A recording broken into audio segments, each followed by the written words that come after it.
Olá, 19 horas em ponto, estamos entrando aqui para mais uma revoada feminista.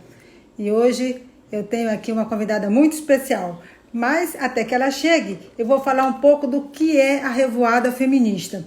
A revoada feminista foi pensada pela Rede Feminista de Ginecologistas Obstetras, um grupo de ginecologistas que acredita que, para além de tratar doenças, nossa missão é militar ativamente na garantia dos direitos sexuais e reprodutivos das mulheres dentro de uma perspectiva de justiça reprodutiva que necessariamente deve contemplar as especificidades dos grupos de mulheres. A convidada chegando aqui, enquanto ela chega, eu vou falando um pouco mais sobre o que é a revoada. Então, a ideia da revoada é que, assim como os pássaros em uma revoada, que cuidam e se protegem uns aos outros, nós também, mulheres feministas, estamos aqui nos cuidando e nos defendemos. Olá, Raquel, seja bem-vinda. Olá, olá, Estou, obrigada pelo convite. imagina, obrigada a você por estar aqui conosco. Estou contando um pouco do que é a revoada e já vamos conversar. Tá E, bom. assim, nesta revoada, cabem todas as feministas, desde que seja militante, porque nós somos muitas, nós somos plurais, né? Nós somos de vários segmentos, e por isso que eu acho que a prosperidade e o desenvolvimento ele depende disso, de a gente aceitar a pluralidade. A diversidade é que nos impulsiona para frente. Então, neste momento de distanciamento social, nós decidimos fazer essa revoada, convidar outras feministas para revoar conosco, para compartilhar a sua vivência, tanto da sua militância feminista, como da sua vivência nesses tempos de pandemia. Porque nós acreditamos que, nesse momento, isso pode salvar vidas, né? As mulheres estão muito isoladas nas suas casas, algumas com companheiros, outras sem companheiro, algumas são chefes de família, algumas estão com companheiros agressores. E nesse momento de solidão, eu acho que a gente está junto, compartilhando, é uma vantagem enorme. Se a gente não puder fazer nada, pelo menos podemos chegar até você e dizer, olha, nós estamos juntas. Então, esse é o desafio. Sim. Cada uma convidada está desafiada a convidar outra feminista para estar aqui no outro dia da semana também militando. E aí eu vou apresentar a Raquel para vocês. A Raquel, que nos dá o privilégio de estar conosco hoje. O privilégio é meu. Ela é internacionalista, formada em Relações Internacionais, empresária, mãe da Eva e do Matias, casada com o Evilásio, é minha sobrinha, cujo nascimento eu tive o privilégio de assistir, para vocês terem ideia, Sim. o tanto de os anos que nos separam, né? Então, mas nos separam cronologicamente. Estamos Sim. juntas na mesma militância, né? Então, a Raquel está aqui, né? E ela é uma jovem que está assim, vivendo um novo momento. Já vivemos dias piores, está tendo a oportunidade de viver um momento onde nós temos muita agressão e muita negação de direitos, né? Então, assim, Raquel, como é que você está vendo tudo isso, Raquel? Olha, é isso mesmo. Um prazer imenso estar aqui. Muito obrigada pelo convite. Obrigada por essa apresentação, né? Muito importante. É, é isso, né? Eu acho que, bom, como pessoa, né? Raquel, esposa, mãe, essa quarentena tem sido muito difícil para mim, na verdade, bem mais difícil do que eu esperava. Eu acho que eu tinha a expectativa de lidar com isso de uma forma melhor, mas tem sido muito desafiador, bastante desgastante as coisas de tentar ficar em casa, controlar tudo, trabalhar, né, levar o trabalho e ainda cuidar da casa, das crianças e tudo ao redor. Tem sido uma experiência nova. Ao mesmo tempo, como empresária também, eu tenho trabalhado muito nessa quarentena, então tem sido outra experiência, né, em relação ao trabalho, em relação tanto as mudanças do trabalho como a quantidade de trabalho, a adaptação à pandemia, que exigiu muitas adaptações no meu trabalho, né, como empresária. E como feminista também, porque eu acho que esse momento de pandemia, talvez não só pela pandemia, mas talvez pelo ambiente e tudo, tem aflorado muitas discussões novas, muitas novas discussões, muitas oportunidades de aprendizado. Eu, pelo menos, tenho crescido muito por participar desses debates que eu acredito que estão crescendo por conta da situação atual que a gente vive, seja porque essas questões políticas de retirada de direitos, de luta por novos direitos, etc. Tudo isso tem gerado, eu acho, novos debates, novas formas de ver as coisas, muita interação com novas mulheres, que eu não tinha essa interação tão forte antes, e muito aprendizado para mim, tem sido muito bom. Acho que, então, parece que a coisa de ver o copo meio cheio e meio vazio, né? É lógico que nós estamos vivendo um momento muito difícil, mas a gente pode ver pelo lado do aprendizado, né? Eu posso dizer que aprendi a fazer live no Instagram, né? Olha que coisa, que passo enorme, né? Na direção da modernidade. Porque até então era por e-mail, e eu acho que esse aqui é um meio muito bacana de interagir com muita gente. É só uma hora, está todo mundo aqui, a gente conversa, as pessoas podem fazer perguntas, então acho que isso é muito bacana. Eu mesmo tendo toda essa distância aí, eu também nunca tinha feito uma live até a pandemia. A pandemia me levou a fazer a minha primeira live da vida. Então, assim, são coisas que são aprendizados até comuns aí entre eu e você, não está distante, não. Eu acho que isso é bom e talvez outras mulheres precisem aprender também a usar, aceitar o desafio de aprender a usar novas tecnologias.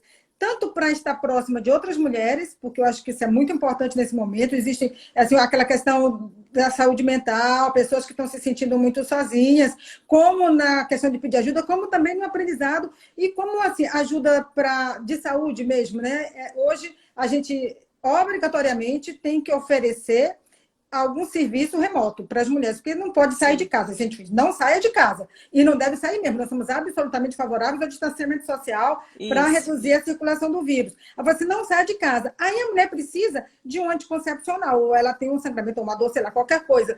Aí, como ela vai sair de casa se todo mundo diz não saia? Né? Onde é que ela vai buscar ajuda? Então, acho que usar a tecnologia é importante para isso. Mas aí, Raquel, nós estamos muito curiosos para saber como é que é o seu trabalho. Porque eu sei que cada uma de nós, ser militante, a Bené, que esteve aqui há alguns dias atrás, ela disse, olha, um dia que perguntaram para mim o que é ser feminista, ela disse, olha, feminista para mim foi uma escolha de vida, porque onde quer que eu esteja, a minha preocupação sempre é garantir os direitos humanos de todas e todos, né? É lutar pela justiça social do lugar onde eu estiver. Então, eu sei que você tem um trabalho muito bacana, né? A sua empresa, ela tem um público específico, um público-alvo muito específico, que eu acho assim fantástico, e é muito bom que você compartilhe isso conosco. Tá bom. Então, vou falar um pouco sobre o que eu faço, né? Então, eu sou servidora pública também, né? Então, como a minha tia falou, eu sou formada em Relações Internacionais e trabalho no Serviço Federal, no governo federal, desde 2005. Então, já fiz várias coisas dentro da minha área, fora da minha área. Já trabalhei muito na área social, principalmente na área educacional. E depois na área de habitação. E aí, depois de um tempo, a gente veio morar em São Paulo, vim morar em São Paulo com o meu marido, a gente não tinha filhos ainda. Eu conheci o polidense. Eu, na verdade, sempre gostei de dançar, sempre gostei, isso sempre foi uma coisa que fez parte de mim.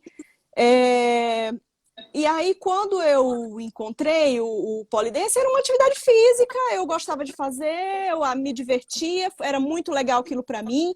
Eu acho que me acrescentou em vários aspectos, mas conforme o tempo foi passando e eu fui conhecendo mais e fui entrando mais, inclusive como profissional dentro desse meio, aí ele foi me acrescentando mais. Aos poucos, eu conheci as minhas sócias, né, na aula de poli, e decidimos abrir um estúdio de polidense. Foi o primeiro negócio, minha primeira aventura no empreendedorismo. Decidimos abrir um estúdio. Até então, por ser uma atividade que eu acho que até hoje, em certos círculos, é considerada uma atividade um pouco polêmica, as pessoas têm alguns receios, etc. Na época que eu comecei a fazer polidense, em 2010, Isso era muito pequeno, os estúdios eram muito pequenininhos, tinham poucas pessoas, poucas mulheres que iam lá fazer e tal. Então, isso Preconceito, né? muito preconceito. Eu acho que todo mundo que faz polidense, já fez polidense, já enfrentou o preconceito de alguma forma. Eu sempre tive uma forma muito direta de lidar com as coisas na minha vida. Eu sempre fui muito aberta em relação a como eu me sinto, o que eu faço, o que eu gosto. E isso me ajudou muito também nessa questão do preconceito, porque em todos os momentos, em todos os ambientes em que eu estava, seja na minha família, no meu trabalho, na igreja, né, porque eu sou evangélica, em nenhum momento eu deixei de falar para as pessoas, então, eu faço polidense, convidava as pessoas para virem fazer polidense, conhecer. E eu acho que essa abertura que eu sempre tive em relação a isso fez com que as pessoas se sentissem até desarmadas para ter algum tipo de preconceito, assim, tipo, porque na hora que você fala assim, então, sim, eu faço polidense, é muito legal, vem fazer também, a pessoa fica um pouco assim desarmada, poxa, mas é mesmo? Mas olha, eu acho que se a Raquel tá fazendo polidense, deve ser um negócio legal, acho que eu vou lá fazer. Então, eu sempre tive um pouco essa atitude, assim, em relação a O várias nome coisas da minha disso, vida. o nome disso é coragem. Pode continuar.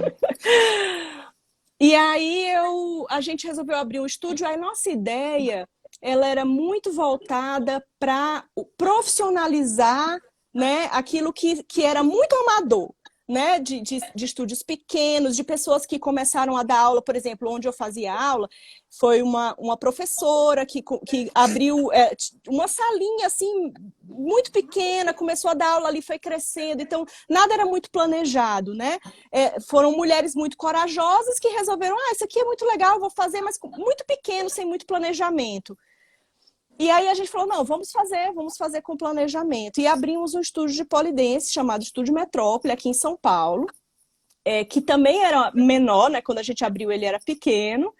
Hoje ele é o maior estúdio do Brasil. E assim, isso, o que começou como uma possível uma coisa mais do empreendedorismo, de profissionalizar, de trazer, virou, na verdade, um grande aprendizado na minha vida, né? De tudo que eu aprendi. Quando a gente decidiu abrir o estúdio, pouco tempo depois, a gente já estava em obras, eu engravidei da minha primeira filha, Eva. Foi aquela coisa, né? Vou falar para as minhas sócias, e agora, né? Eu tô grávida, e assim, eu e 3 sócias, e só tinha gente. Então, na hora que o estúdio começasse e abrisse, era a gente que tinha que dar aula. Não tinha outra opção. Então, a gente abriu o estúdio, eu estava grávida de 7 meses, dei muita aula grávida, o que já também ajudou muito a quebrar muitos paradigmas. As alunas chegavam lá, tinha uma mulher com barrigão enorme. Todas as minhas 2 gravidezes eu tive barrigas enormes, assim. Dava aula. Depois que a Eva nasceu, eu tirei uma licença pequena, voltei a dar aula. Eu me lembro várias vezes de estar tirando leite na recepção, eu estava lá ordenhando leite para poder, né? E as alunas chegando e eu conversando com elas. Então, sempre foi um ambiente muito acolhedor. Muito acolhedor para as mulheres. Isso foi uma coisa que logo, como a gente abriu o estúdio, isso veio como feedback o tempo inteiro para a gente, né? Como as mulheres se sentiam livres ali, como elas podiam se expressar, né, de cada uma da sua forma, não só porque é uma dança, e a dança envolve expressão, então de qualquer forma que você escolha a dança, você está se expressando, né, de alguma forma, mas principalmente por ser uma dança sensual, onde as mulheres podiam expressar uma sensualidade que muitas delas nunca tinham acessado, ou não se sentiam sensuais, ou não se sentiam capazes, e isso sempre, até hoje, você pode perguntar para qualquer pessoa que faz polidense, que essa expressão, essa sensualidade que a gente encontra, né, nessa dança, é para nós mesmos, né? Não é para o outro. Não é um exibicionismo. Não é. Olha, eu conto nos dedos as pessoas que... Eu devo conhecer 2 pessoas durante todos esses meus 10 anos de polidense que já fizeram uma performance para alguém, assim, para um companheiro, companheira, qualquer pessoa, assim, não, isso nunca não é o foco é a pessoa, é você, né? Como eu me sinto e como isso me muda, né, intimamente em várias áreas da minha vida. Porque não vai mudar só como eu me sinto nos meus relacionamentos amorosos ou na minha sexualidade. Mas o fato de eu estar acessando essa sexualidade me faz me sentir mais empoderada, é uma palavra tão usada, mas, né, para outras coisas, inclusive, né? Para outras áreas da vida, para outras descobertas, para outras coisas. Então, isso é uma coisa que tem sido muito constante. É um ambiente muito feminino, é um ambiente praticamente feminino. Existem alguns homens lá, mas são homens inseridos no ambiente feminino, né? É um ambiente que também tem que vencer o preconceito, né? Tem que vencer muito preconceito. Mas ali a gente sempre fala, assim, é engraçado como numa aula de pole dance, eu sempre converso isso com várias pessoas que eu chamo para fazer aula, ou pessoas que vão lá. É um ambiente muito diferente do da academia. O ambiente de uma academia, em geral, onde as pessoas... É um ambiente de competição. Que as pessoas competem, ou elas estão lá para se comparar de alguma forma, porque eu quero ter um corpo mais bonito, seja qual for o meu parâmetro de beleza, né? Ou porque eu quero levantar mais ou menos peso, sei lá. O ambiente ali da aula, do pole, é um ambiente que você vê que claramente todas as mulheres que estão ali é muito de apoio mútuo, sabe? Faz sim, você vai conseguir, não desiste, não só da professora e das alunas, mas entre os alunos, né? E não só dentro da sala de aula, mas o que tem crescido muito, claro, com essa pandemia, mas que já existia, mas nos ambientes virtuais. Sim, porque existe uma rede, né? Aqui no meu ambiente Instagram, praticamente a minha rede é só pole dancer, né? Então, existe então, uma... olha só, a Bené já está aqui pedindo, olha, dá uma aula para nós, Raquel, pela internet. Vamos adorar. Olha, vamos sim. Já tinha pedido aqui, tá vendo? Gente, é muito bom, é uma coisa, é muito bom. E tá tendo muita aula online, é bem legal, é uma coisa que dá super para fazer em casa. Inclusive, tem muitas mulheres assim têm descoberto o pole dance porque agora eu vou fazer na minha casa, eu não preciso nem sequer sair de casa. E a gente tem dado muitas aulas que não precisa de barra.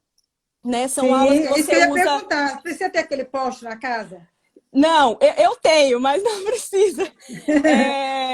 Tem várias aulas no chão, que você faz danças mesmo no chão, que faz, né? E que envolvem tudo isso que eu tô falando, que tem relação com o pole dance, né? Que é a sensualidade, que é se encontrar consigo mesma, né? De encontrar ali uma abertura interna, porque você precisa se deixar abrir para descobrir a sua sensualidade. Você precisa derrubar muitas barreiras para você se olhar. Olha, o pole dance tem muitas barreiras. A primeira barreira, para você poder subir na barra e fazer pole dance, você precisa usar um mini short e um top. Você não pode usar roupa. Se você usar roupa, você não consegue grudar na barra. Então, você já precisa enfrentar a barreira de estar com uma roupinha. Você vai ter que chegar lá. Normalmente, a gente brinca quando é a primeira aula, a pessoa está lá com uma micro roupinha, ou com a roupinha, com a camiseta, às vezes vai de legging, aí vai puxando, aí vai diminuindo as roupas conforme ela vai fazendo aula. E outra coisa, além da inibição em relação ao outro, existe a inibição em relação a nós mesmas, porque você vai estar com uma sala coberta de espelhos e você vai estar vendo o seu corpo, você vai se ver, o que muitas mulheres não fazem. Não se vê. No cotidiano, né? No dia a dia. No cotidiano. Eu tenho, a minha sócia, ela conta uma história muito legal, que ela estava dando aula e a aluna estava com uma camiseta, estava de short, top, mas estava com a camiseta por cima. E o movimento que elas estavam fazendo exigia um contato, né, com a barra. E aí ela falou assim, não, tira a camiseta, porque você vai fazer melhor, você vai conseguir botar sua barriga na barra, quando sua barriga encostar, ela vai grudar mais, você vai ter mais facilidade. Aí ela falou assim, não, mas eu tenho vergonha. Aí ela falou assim, não, mas olha só, tá todo mundo com a barriga de fora. E aí ela falou assim, não, eu tenho vergonha de mim mesma.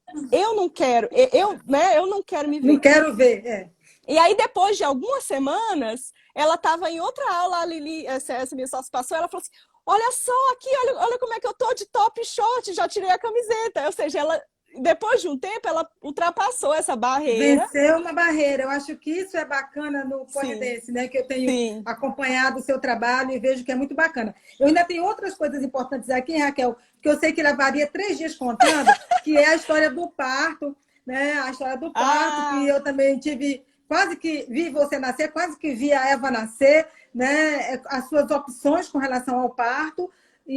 Mas assim, vamos ter que ser rápido, porque o avançar da hora, mas nós temos tempo. E a outra questão também é como você dirigiu o seu empreendedorismo depois do polidense.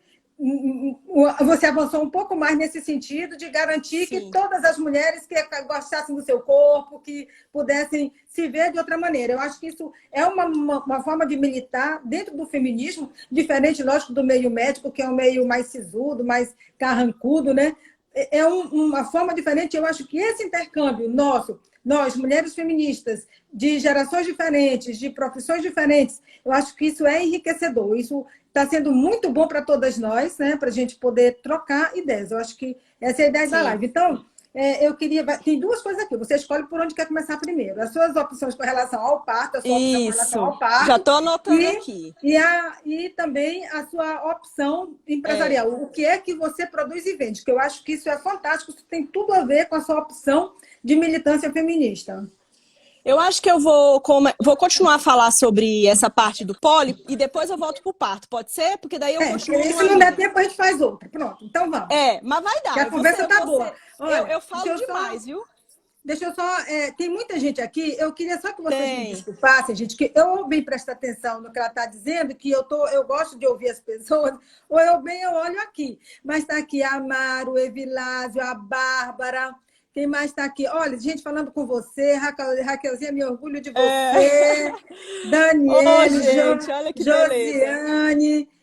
Cadê a família? Está aqui também. A Júlia está aqui. A Bárbara, Olha já falei. A só. Bené.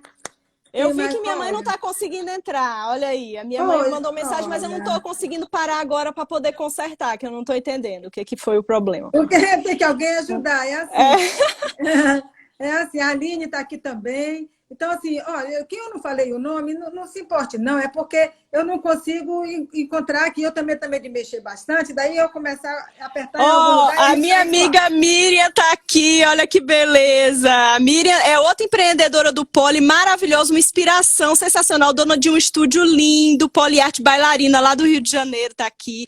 A Fernanda Pronto. entrou, não sei se ela ainda tá aqui. A Fernanda é minha colega de igreja, maravilhosa também, com um trabalho social lindo, mãe, muito maravilhosa. Tem muita gente maravilhosa aqui, gente. Tem sim, tá cheio de gente aqui ouvindo a gente. Olha, e aí você pode, Raquel, convidar outra para revoar com você e nós vamos estar aqui assistindo.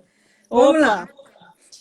Então, voltando sobre essa questão do polidense, dentro desse contexto, eu acho que isso já foi crescendo, né? Essa visão de como se vê. Muda muito a forma como você se vê. Você perde muito aquelas críticas que você tem com o seu próprio corpo, não só porque você está se vendo naquele espelhão, mas porque você está se vendo naquele espelhão, sem roupa, fazendo coisas incríveis que você achava que você não conseguia fazer.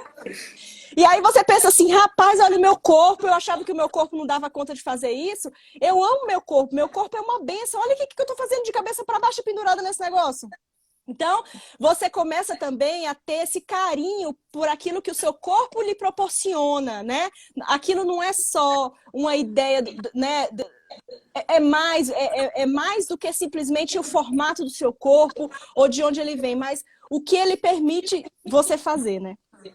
Depois de uns anos no estúdio, eu resolvi abrir uma marca. Eu sempre gostei de vender, eu sempre conto essa história porque as pessoas, às vezes, eu não sou uma empreendedora, eu nem me considero empreendedora, eu me considero uma vendedora.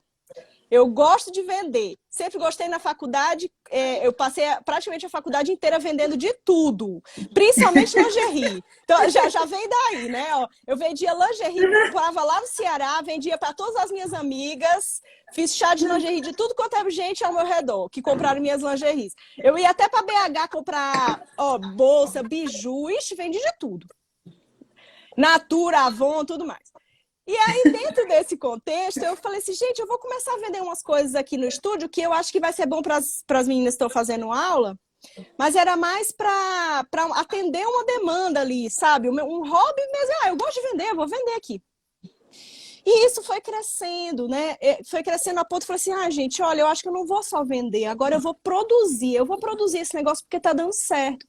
E aí eu resolvi, e aí eu abri uma marca chamada Rolling, que é uma marca de acessórios, começou só como acessórios, né? Meias, joelheiras, que são acessórios para a dança, ponteiras e tal, para que a pessoa possa ali fazer a dança. E aquilo, a princípio, o que eu pensava, né, a minha ideia quando eu abri a marca, era ser uma marca funcional, né? Vai ser funcional, eu vou dar um produto que a pessoa precisa para fazer aquela dança. Só que isso foi crescendo de uma forma que foi além de mim, né? Que gerou, na verdade, uma outra demanda, que é uma demanda de se sentir bonita mesmo. Então, as meninas começaram a comprar os produtos porque eles eram bonitos, porque eles deixavam elas bonitas, porque aquilo era legal, e aquilo começou a crescer dessa forma, que criou uma outra cara, né? Para aquilo que eu achava que era simplesmente uma marca funcional quando eu comecei, quando eu abri mesmo, né? E um hobby, nossa, achava que aquilo não ia ser nada, continuava lá, empresária, já tinha meu estúdio, servidora pública, 2 filhos eu já tinha, e abri uma marca por hobby, né? Mas tudo bem. E aí a marca deu certo. E logo de cara, como boa vendedora, eu sempre gostei de escutar o cliente, né? De ter esse contato. Eu acho que isso é um grande diferencial, que é o meu contato direto com o meu cliente. Eu estou ali, eles conhecem a minha cara, a gente conversa, não só fisicamente, porque eu não consigo estar com todos, mas online sou eu que faço, sou eu que respondo, sou eu que tenho esse contato mesmo. E dentro desse contexto de onde eu saí, porque a marca saiu do estúdio, né? A marca saiu do meio do pole dance. Eu fiz a marca para pessoas que fazem pole dance, né? A gente já tinha essa visão de fazer uma marca que pudesse ser inclusiva e mostrar todos os corpos. Então, logo de cara, assim, logo desde o início, a gente tentou mostrar e repostar e apoiar as clientes em geral. Então, eu sempre... logo quando começou, toda semana tinha um post que eu colocava todo mundo que usava, todo mundo que está aqui, olha. E isso foi gerando um interesse, né, de pessoas até de fora do pole dance pela marca, assim, nossa, olha que legal, tem mulheres de todo jeito que fazem pole dance, olha que interessante. Nova, às vezes não tem... velha, mais velha, magra, nova, gorda. velha, gorda, magra, branca, preta, todo tipo. E aí, esse contexto, né, foi nos levando para outros rumos. A primeira mudança que a gente fez foi procurar fazer meias para mulheres maiores, para coxas mais grossas. Porque eu já comecei, porque assim, a única meia, essas meias que sobem acima do joelho, que é o meu carro-chefe da minha marca, meia que sobe acima do joelho, meia é over the knee. A maioria delas, olha, ó, minhas amigas, tem o biju que comprei da Raquel até hoje. É isso mesmo. E aí, elas já são muito pequenas, porque em geral elas vêm da China e as mulheres chinesas são muito pequenininhas. E aí, essas meias que tem aqui no Brasil, elas já são muito pequenas. Quando eu montei a marca, eu já quis fazer que ela fosse para uma coxa brasileira. Então, ela já é maior do que essa normal do mercado. Então,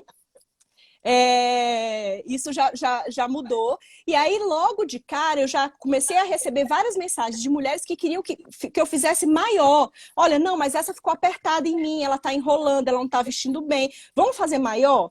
Aí foi uma saga. Porque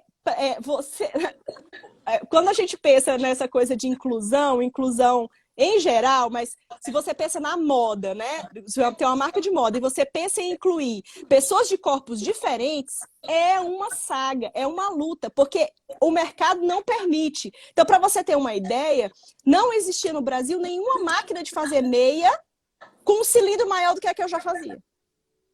E eu fui buscar em tudo quanto foi lugar, e todo buraco do Brasil eu procurei. Não encontrei. Aí a gente foi até a nossa fábrica, conversamos, olha, quebramos cabeça. Não, vamos tentar fazer assim, até que a gente veio com uma ideia. Não, vamos fazer então uma meia costurada. Vamos fazer uma meia costurada.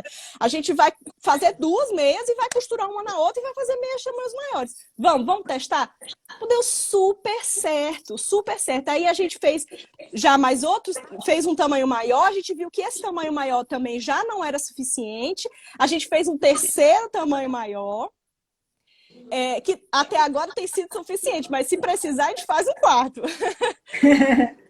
E tem sido muito legal essa troca, assim, muito legal mesmo.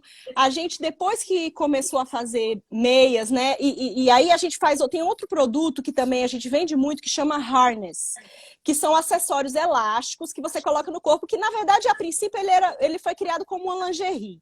Né? Só que a gente no polo gosta de usar e gosta de ficar bonita, e a gente não pode usar muita roupa, não tem como você botar roupa. Então você tem que inventar uns acessórios que eles deixem você diferente, façam um look legal, mas que deixe sua pele de fora, né? Então o harness, ele é um acessório ideal para quem faz pole dance, que você bota um negócio por cima do seu shortinho que vai ficar legal, diferente, mas não vai afetar a sua performance. E aí, esses itens também, logo que a gente lançou, desde o momento que a gente lançou, a gente já lançou eles totalmente inclusivos. Então, eles são ajustáveis até o tamanho 60. E elásticos, além de serem elásticos e tudo mais. E aí, isso também fez com que, né, porque a gente oferecia esse acessório, a gente começou a ser convidado para participar de algumas feiras plus size. E aí isso também abriu muito a minha mente, porque por mais que eu oferecesse, tivesse essa ideia de ser sempre inclusiva, porque eu estava ali com os meus clientes e conversando com elas e vendo as necessidades e tentando atender as necessidades dos meus clientes, por eu nunca ter vivido no mundo plus size, não sou plus size, eu também não tinha muito a aprender, porque não é a minha vivência. Aí, a partir do momento que a gente começou a entrar no mercado mesmo plus size, né, de participar dessas feiras e tudo, isso foi um aprendizado enorme para mim, de entender as necessidades, de ver, de conversar e ver que elas são, sim, as mulheres gordas hoje, elas são invisibilizadas. Assim, elas não são vistas. Quando eu cheguei lá, que eu vi, falei assim, gente, olha só, o que a gente achava que era inclusivo não é inclusivo, ainda tem um mundo de coisa que não acessa e que elas não têm acesso. E muitas, assim, vêm lá no nosso stand, experimenta a meia e fala assim, nossa, eu nunca na minha vida tive uma meia acima do joelho que entrasse em mim. E o tanto que isso é satisfatório, assim, se pensar assim, assim, é uma coisa muito simples, mas assim, gente, é uma coisa que eu sempre quis ter quando eu era adolescente e queria botar aquela meia e nunca coube. E agora você tem uma meia, você vai poder ter uma lingerie, um harness super lindo, sexy, sensual, uma meia e ficar se sentindo linda e maravilhosa porque cabe e veste bem em você e não vai te apertar. Né? E não passa pelo constrangimento de experimentar e não servir, né? Então, acho que essa coisa da invisibilidade, da ditadura do corpo, né, que se impôs sobre as mulheres, né, eu acho que isso é uma forma de quebrar essa ditadura e, assim, a questão da invisibilidade, sabe, Raquel? Eu acho que a própria mulher, quando ela não está no padrão, né? Não é standard, como se diz, aquilo que se espera, ela se invisibiliza, né? Se disfarça. Né? Eu acho que esse é o caminho. Porque ela dizem para ela fazer isso, né? Sim, sim, é o contexto. Na verdade, a gente só escuta isso durante toda a nossa vida, se esconda. E uma mulher gorda, mais ainda, porque as outras mulheres dizem isso para ela, os homens dizem isso para ela, a televisão diz isso para ela, se esconda. Ó, eu vi que entrou aqui minha amiga Alcita, eu especificamente quero falar dela. A Alcita é minha amiga, ela trabalhou comigo, hoje ela já está em Portugal, né, Alcita? Mas me ensinou muito sobre o mercado plus size, me apresentou várias influências que me ensinaram muito. Aí eu comecei a seguir todo esse mundo, comecei a ouvir, aprender, entender de onde vinha, para onde ia, o que queria, quais eram as reivindicações dessas mulheres, né, o que elas queriam. E isso foi muito a Alcita que me apresentou, hein, Alcita? Obrigada. Porque ali no contato da amizade, ela sempre me apresentou várias coisas que eu não sabia, e muitas vezes não sabia nem quais eram os caminhos, né? Então, muitos caminhos, ela que me indicou aí para eu poder seguir, comentar, entender, aprender, escutar. Porque as nossas reivindicações, eu sou muito privilegiada, eu sou uma mulher branca no Brasil, porque não sou branca, mas aqui no Brasil sou tida como branca, casada, heterossexual, tenho filhos, sou magra. Então, assim, as minhas reivindicações não são as mesmas. Eu preciso escutar e aprender muito das outras mulheres que não têm as mesmas reivindicações que eu, características, não têm os mesmos privilégios, passaram por um outro tipo de crescimento, aprendizado. Até o feminismo é diferente. E eu preciso aprender com isso.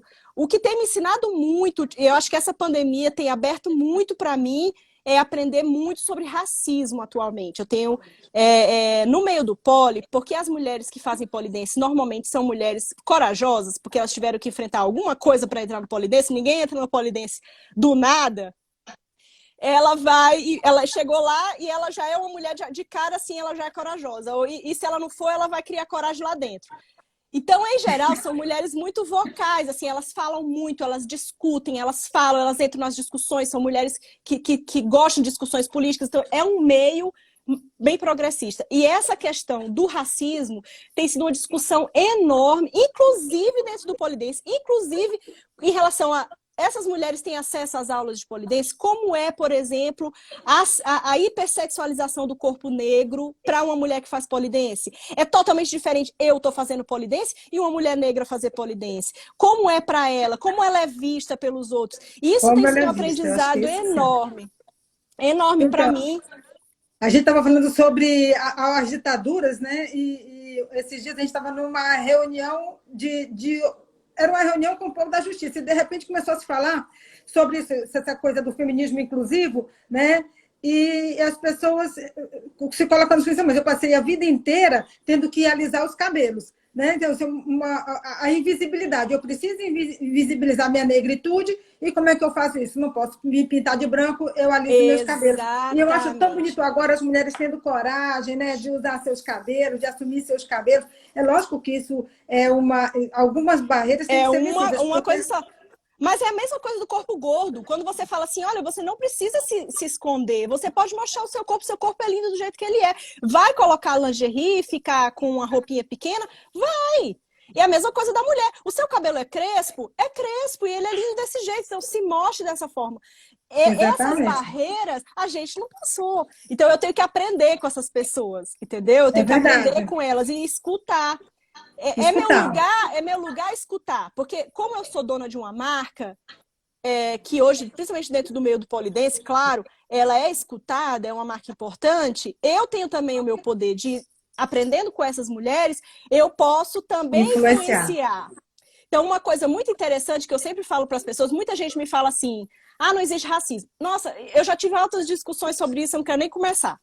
Mas uma das coisas que eu sempre cito como exemplo é que na Rolling a gente sempre fez campanhas e sempre tentou colocar pessoas de corpos diferentes desde o início. E sempre, dentro de uma rede social como o Instagram, pessoas jovens, blá, blá, blá, blá, toda a vida que eu colocava uma foto de uma menina negra, ela não tinha interação. Não tinha comentário, não tinha curtida, era muito pequena, a diferença era muito grande. Podia ser uma foto maravilhosa, linda, não importa, iluminação perfeita.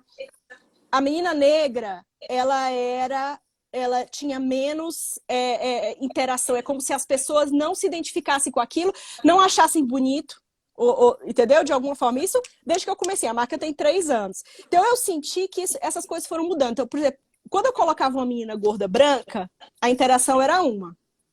Se fosse a menina negra magra, já era menor. Ou a menina negra gorda, já menor ainda. Reproduz em todos os níveis, né? No mercado de trabalho, tudo. Mas o que a gente... E aí, o que eu aprendi com isso? Eu sempre conversei isso com a Evilásio. Eu falei assim, olha só como as coisas são. A gente precisa decidir fazer. A gente precisa decidir dizer assim, sim, eu vou fazer isso. Eu vou ter essas pessoas na minha rede social, eu vou ter essas pessoas nas minhas campanhas, porque também é meu papel mostrar isso para as pessoas, que isso e mudar a cabeça das pessoas, porque quanto mais elas veem, o que existe hoje na moda? Como esses corpos vendem menos, entendeu? Literalmente, o que eu quero dizer? Eles vendem menos. Então, por exemplo, se eu vou fazer uma campanha, a meia que eu coloco na menina negra e a meia que eu coloco na menina branca, a meia da menina branca vende mais. Então, eu preciso decidir e dizer assim, mesmo assim, a gente vai fazer dessa forma. E aí, isso tem mudado muito. Eu tive uma conversa muito com o pessoal, com o meio do polidense, que eu tenho aprendido muito, inclusive, porque quando a gente começou, essa discussão não existia tão forte no meio do poli. E isso tem crescido muito.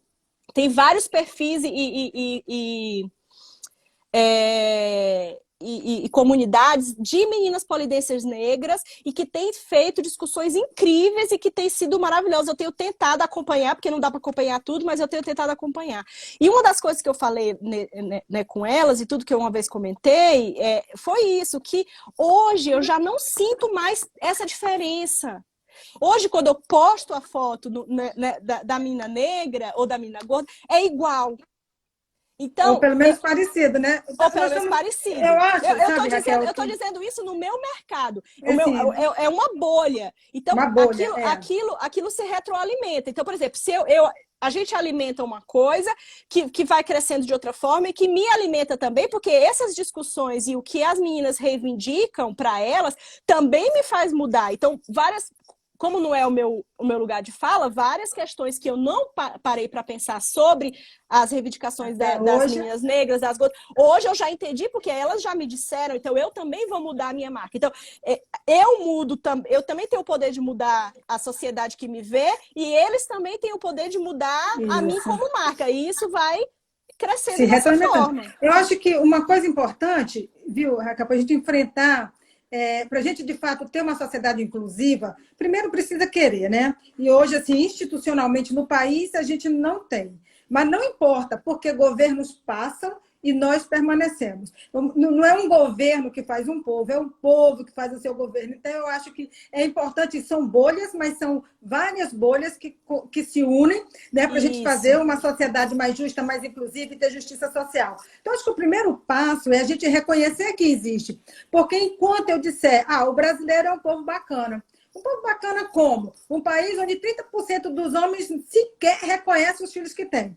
Nós temos 30% das crianças brasileiras que não tem sequer o nome do pai na certidão de nascimento. Aí eu falo assim, mas o brasileiro ele é solidário. Mas é solidário com quem? Imagina. Se não é nem com seus próprios filhos. Nem com os filhos. O brasileiro é bacana, o brasileiro ele é cordial. Meu Deus, o povo se mata no trânsito por qualquer coisa. É o quarto país que mais mata no trânsito. Como é que eu posso, então, continuar alimentando essa fantasia de que o brasileiro é cordial? Às vezes, quando eu falo, as pessoas falam assim, mas você também vê a coisa pelo lado negativo. Não. Eu sou extremamente otimista. Eu tenho, assim, 64 anos, eu estou há 50 anos na militância, porque eu sou otimista, né? Senão não estaria. E o que eu penso, assim, se você não reconhece, se a gente não consegue reconhecer como sociedade as nossas limitações, a gente não transforma. E aí, cada um tem que fazer onde estiver. Onde é que eu vou mudar? Onde eu estiver, não importa. Eu vou na minha empresa, criando meus filhos, vou criar meus filhos de uma forma diferente. E não é fácil, hein? Porque você cria seus filhos, mas eles estão inseridos no contexto, como a empresa está, a família também está, e todo mundo. Então, assim, eu mudo na fila do banco.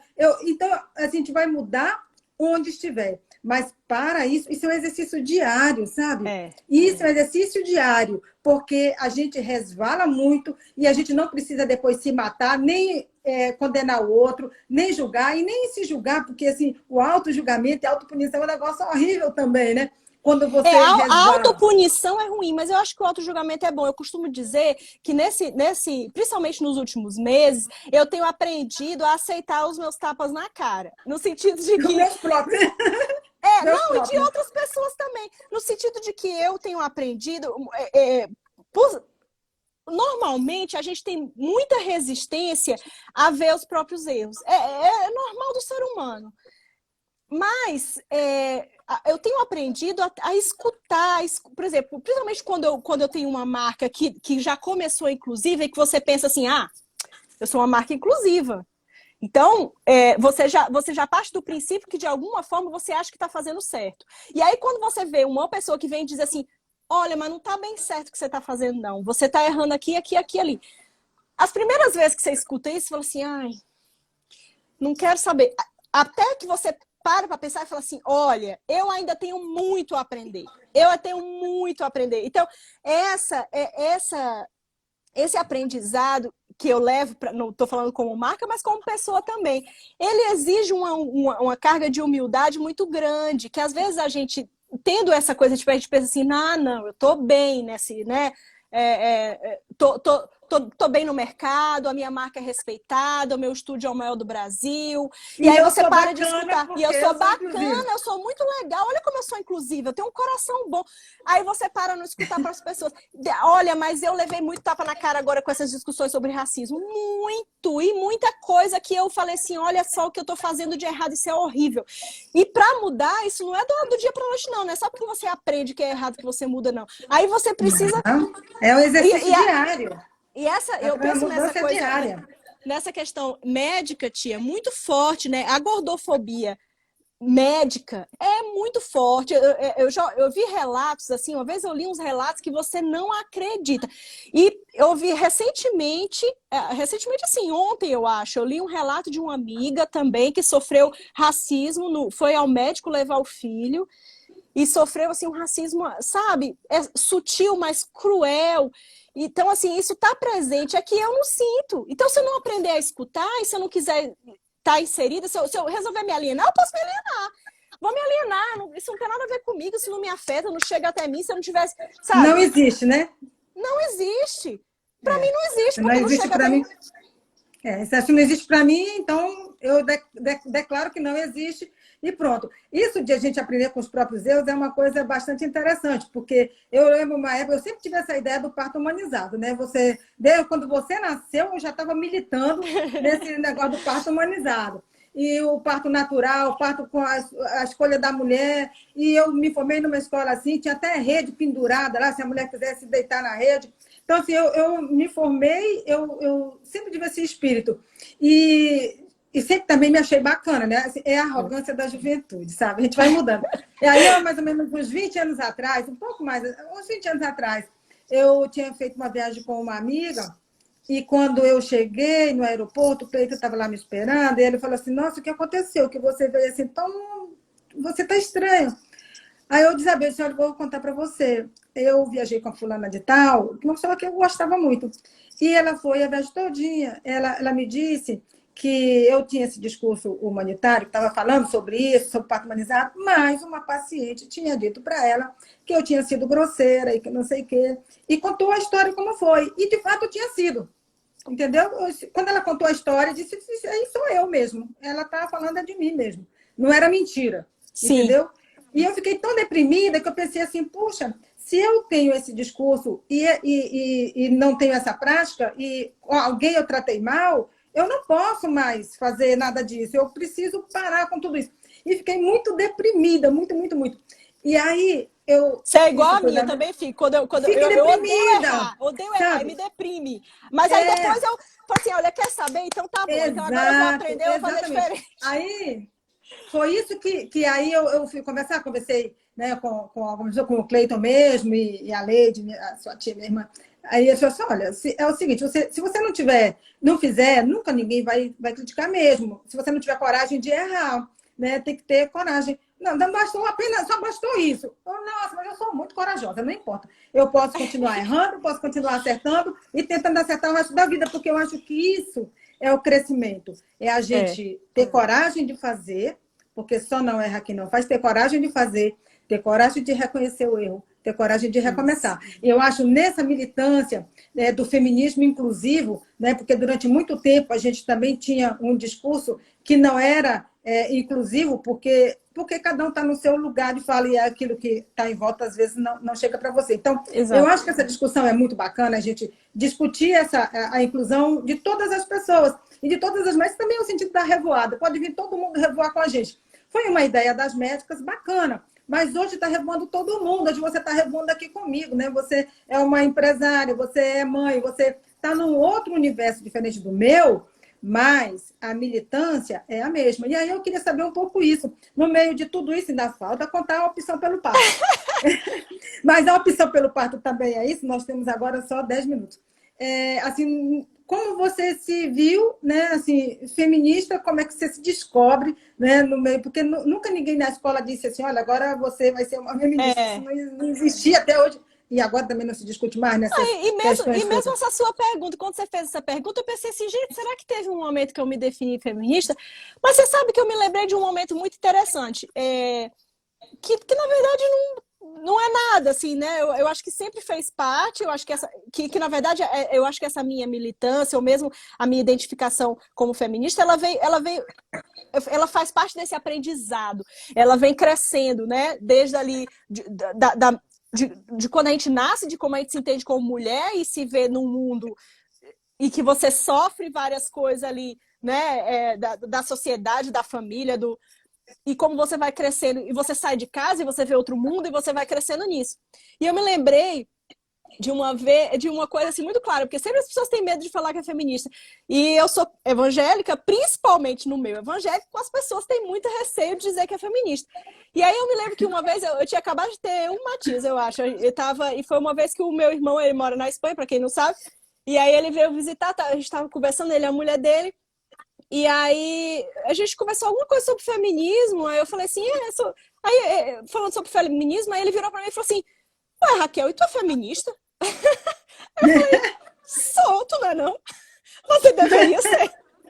E foi muito interessante porque para os meus irmãos isso parecia um outro mundo. Mas aí eles pararam para escutar e entender assim, pois me explique melhor, me fale sobre isso, para eu entender o que está acontecendo. Então, assim, são coisas, tem momentos e coisas que, por mais óbvio que seja, mas que talvez, por exemplo, eu já tinha 2 filhos, já era adulto, e para o meu irmão, era estranho para ele ouvir me dizer, sim, eu sou feminista. Porque, de alguma forma, era uma outra visão, né? Ali dentro daquele ambiente e tudo. Então, eu acho que a gente vai crescendo, vai aprendendo muito essa coisa do parto, né? Passando esses 5 minutos de parto. 5 minutos por parto, tem 5 minutos da sua opção do parto. Na verdade, eu nunca tive. Eu não me considero uma mãezona, eu falo isso, o meu marido é a mãezona. Eu nunca tive esse instinto maternal. Isso não foi muito. Nunca foi assim, nossa, quero muito ter filho, engravidar, aquele barrigão, ter o bebê. Então, assim, parto foi uma coisa que eu não parei para pensar até o momento que eu fiquei grávida. Nunca parei para pensar. Isso para mim não. Era outra vida, pessoas que tinham parto, assim, não era uma coisa que fazia parte daquilo que... E eu engravidei sem querer, né? Porque eu não sou uma pessoa muito organizada. E aí, começando a pesquisar sobre parto e tudo, inclusive a minha irmã, que sempre falava que queria ter um parto humanizado, ter filho em casa, eu sempre falava assim, que é isso, Júlia? Tá doida? Que ter filho em casa? Nunca vai ter... Mas eu sempre quis ter o parto normal, porque isso é as coisas que a gente aprende em casa, né? Porque minha mãe teve 2 parto normal e uma cesárea. E ela sempre dizia, olha, pelo amor de Deus, não tenha cesárea. O parto normal é muito melhor, a cesárea é horrível. Então, essa propaganda, para mim, já tinha feito efeito. Eu falei, não, cesárea eu não quero. Mas eu achava, eu também não sabia, não entendia nada de parto. E aí, quando eu fiquei grávida, foi que eu fui pesquisar, entender o que era. Aí foi um mundo que se abriu para mim. O que é direitos da mulher no parto, como é que é o parto natural, o que eu posso fazer. Aí eu sou assim também, porque quando eu começo a aprender sobre uma coisa, eu vou afundando, eu só penso nisso, assim, aí eu foquei, olha, mas eu vi todos os documentários, li os livros, passava o dia vendo coisa, lendo. Eu aprendi tanto sobre parto que depois que minha filha nasceu, eu não sabia cuidar dela, porque eu só vi parto. E aí eu falei assim, eu não li nada sobre criar criança, eu não sei criar criança, eu só vi o parto, agora que passou o parto, o que eu vou fazer com esse bebê? E aí eu tive que aprender a cuidar do bebê. Mas... o meu parto deu isso tudo também errado. É libertador, viu? Isso é libertador também, a pessoa poder dizer isso, porque espera-se que todas as mulheres digam assim, como eu estou feliz com este bebê, como, né, aquela coisa também de padecer no paraíso. Que coisa mais louca, a minha mãe sempre dizia isso. A minha mãe dizia assim, foi o momento mais feliz da minha vida. Minha mãe diz isso, eu acredito que para ela foi, mas para mim, por exemplo, não foi. Na verdade, o meu parto deu muito errado e isso também contribuiu para minha tristeza, mas os primeiros 5 dias com a minha filha, eu só chorei. Eu chorei 5 dias. O meu marido fazia tudo, eu só dava de mamar. Eu dava de mamar porque era a única coisa que eu podia fazer. O resto ele fazia. Ele dava o banho, ele botava ela para dormir e eu chorava, chorava, chorava, chorava. Um luto da minha vida que tinha passado. A partir de agora, a minha vida era outra. Ia ser outra. Porque agora... E é uma coisa muito clara, assim, quando você tem um filho, que realmente sua vida vai passar a ser outra. E parecia que eu estava vivendo um luto mesmo, um luto, sabe? Uma dor. 5 dias, deu 5 dias, eu falei assim, pronto, já chorei. Agora passou, eu vou, segue. E aí passou, né? Assim, foi seguindo e tudo, e eu fui, claro, aprendendo e, meu Deus, amo meus filhos, etc. Não é isso que eu estou discutindo, mas não é simples, né? Não é fácil esse contato com a criança. Tanto que quando eu tive a minha filha, eu olhava para ela, assim que ela nasceu, eu estava lá numa situação horrível, que vai ter que ficar para a próxima. E aí eu falei, eu não via em mim, assim, eu falei assim, não é minha filha, não é minha filha. Eu olhava e falava assim, esse bebê não é meu, não. Aí eu olhava pra outra moça que tava do meu lado, que eu tava em maca, não tinha leito, não tinha nada, as macas lá, tudo. E tinha uma outra mãe que tinha acabado de ter o bebê. Eu olhava pro bebê dela e falava assim, aquele bebê parece mais comigo do que essa menina. Porque também nasceu a cara do pai, né? Mas essa identificação, né, o meu bebê, a minha filha, ela foi, né, conforme esses dias foram passando. E a amamentação, né, graças a Deus não tive nenhum problema, então ela sempre mamou bem. Então, isso foi se desenvolvendo. Enfim, Então, foi... eu quis que você dissesse isso, porque até pensei que você ia falar da opção do parto, que o Matias acabou nascendo em casa e etc, né? Também, escolheu parir numa casa de parto, teve intercorrência e o Matias nasceu em casa. Mas é isso que você disse, é extremamente libertador. Eu costumo dizer para as mulheres isso, eu sempre disse isso para minhas pacientes. Se você não está feliz, tenha coragem de dizer. Porque existe outra ditadura. Existe tanto estereótipo para a mulher, tanta coisa que se cobra da mulher, deve ter para os homens também. Mas para a mulher, você é obrigada a estar feliz com a gravidez, você é obrigada a estar feliz agora que você pariu. Você não pode dizer, olha que coisa maluca, olha que prisão. Você tem que amamentar e tem que conseguir, tem que ser tudo ótimo. E dizer que você tá também bom, é inútil. Né? Então, assim, eu digo que eu sou uma obstetra que passou por tudo, então eu sempre fui muito complacente com as minhas pacientes, sempre compreensiva, porque não é fácil, e quando eu dizia para a paciente, não, tu pode dizer, porque eu também passei por isso, olha, eu vou meter a gravidez inteira, olha, eu não reconheci meu filho como meu, demorei mais de 30 dias para reconhecer a criança como minha, né? Não quer dizer que você não quer, não quer dizer que você não gosta, que você não ama, né? Então, quando as pessoas falam assim, olha, nasceu uma mãe, quando a hora que pare, quando eu estou partejando, eu não necessariamente. Nasce o senso de responsabilidade. Isso pode ser com o tempo, é diferente para uma, é diferente para outra, tem que ser compreensivo.